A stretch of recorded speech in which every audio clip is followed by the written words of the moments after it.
Nice haircut, by the way. Hey, thanks. I know I'm like a person now. So what's wrong with Quentin this season? Well, I guess, Quentin doesn't exist this season, really. We start with a guy named Brian, who I like to refer to as Bry Guy.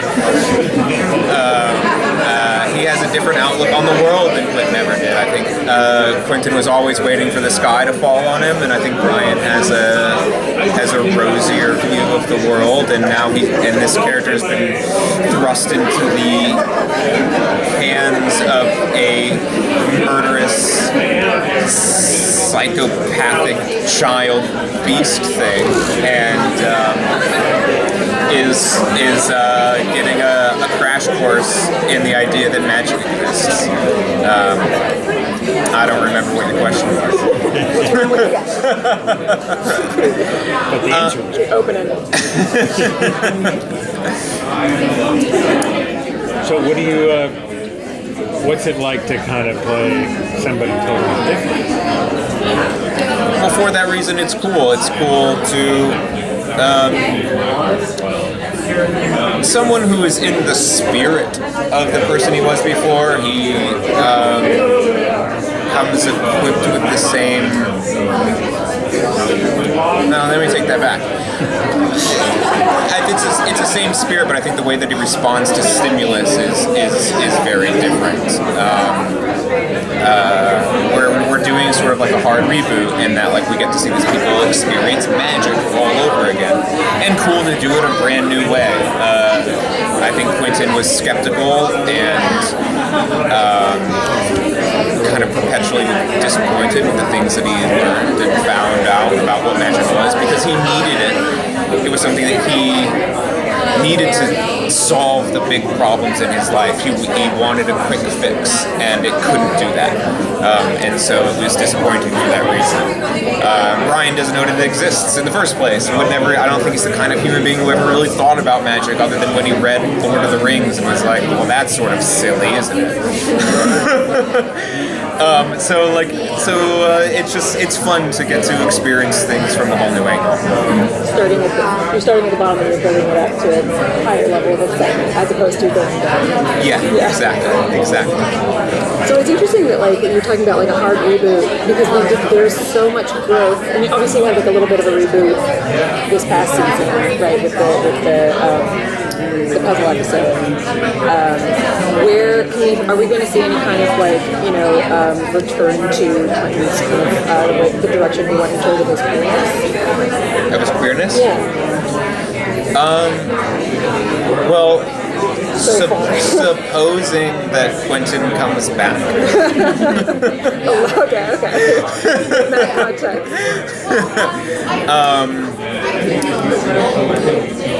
I think what's that? If he never did, he might not. We're pretty early in the season so far. Been promised nothing. And I've been promised nothing. I play this guy named Bry Guy who's covered in blood 90% of the time. I think the question of Quentin's queerness is an interesting one, and one that we don't have to talk about.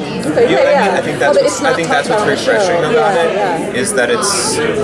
I believe that sexuality is a spectrum, and I think Quentin falls somewhere in the middle of that, and I don't think it's something that. I think he's anxious about a lot of things in his life, and the fact that he's not quite anxious about that is a little bit remarkable, and something that I am choosing to lean into. Yeah.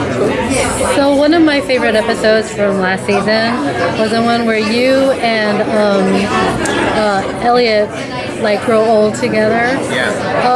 What was that process like, and how did you guys work on that? And just one of my favorite. Hale will say the same thing. Like one of our favorite episodes to shoot is our favorite one to read. We're so excited to get to do it.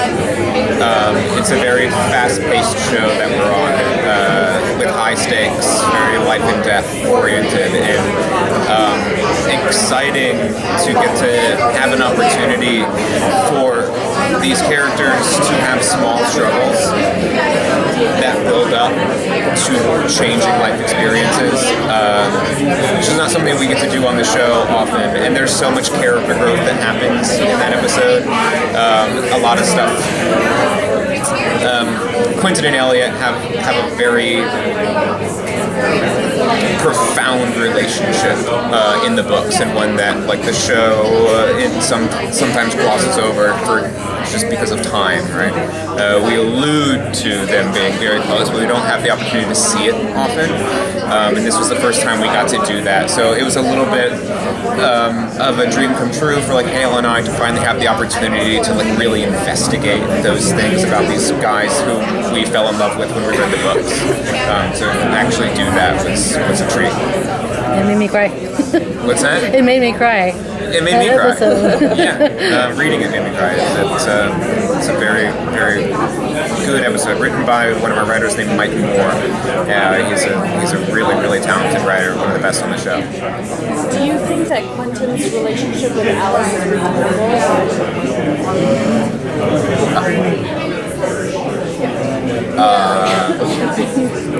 their relationship will never be the same.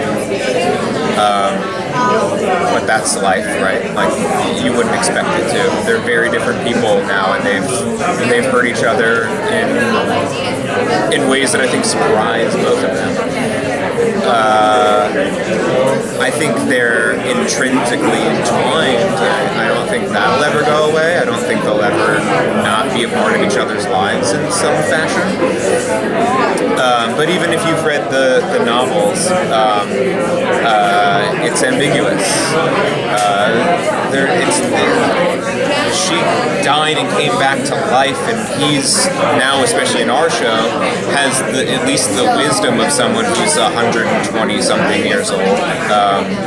It's a different person.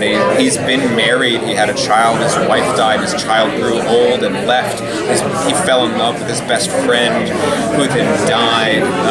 He was responsible for saving and destroying magic and maybe the world. Like, there's a lot that has happened, so can't be the same, but probably still exists. What goes into playing, like acting that kind of gravitas, so to speak? Like playing somebody who has gone through all of those things and still maintaining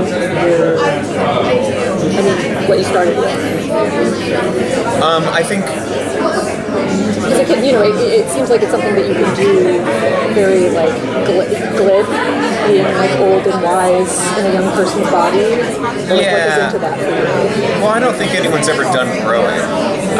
And my relationship with my grandparents and like older people that I know, they're not done, and they don't feel old, and they don't even necessarily feel wise most of the time.